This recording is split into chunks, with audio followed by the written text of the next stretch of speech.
right, so this is the 36th year of the United States National Snow Sculpting Championship and the 26th year here. When Don Berg created this event 36 years ago, he had it in Milwaukee, it was been in Alaska, Michigan, and it kind of bounced around a little bit. And then Lake Geneva got a hold of us and they said, we need something big for winter, we have these plans. So that's when I got involved 26 years ago, helping out with this event. And now I'm the CEO of the organization, and this is the only event that we put on other than sanctioning all of the other events around the country. So right now I'm cutting away the snow so I can create shadows within the snow, so when people look at the piece it kind of pops up and pops off from the snow, because it's really hard with snow, so you have to go pretty deep to create the shadows.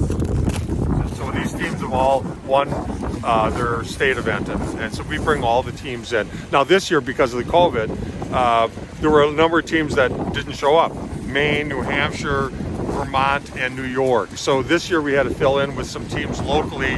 That's why we have 3 Wisconsin and 3 Illinois. Yeah, so.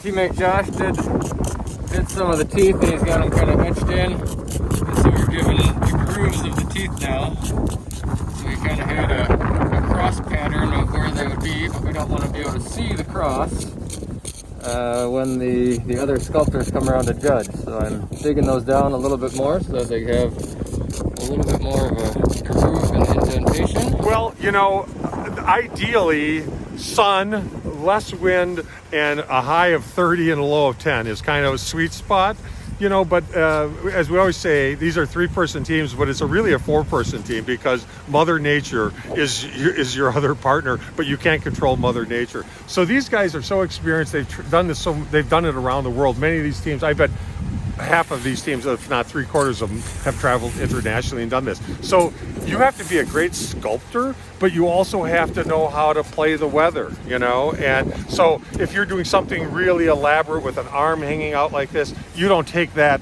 support out until Saturday morning, you know. A lot of these teams will be working right around the clock. They'll work until 2 or 3 in the morning, go get a few hours worth of sleep, and be back at sunrise and work right up until tools down at 11 a.m.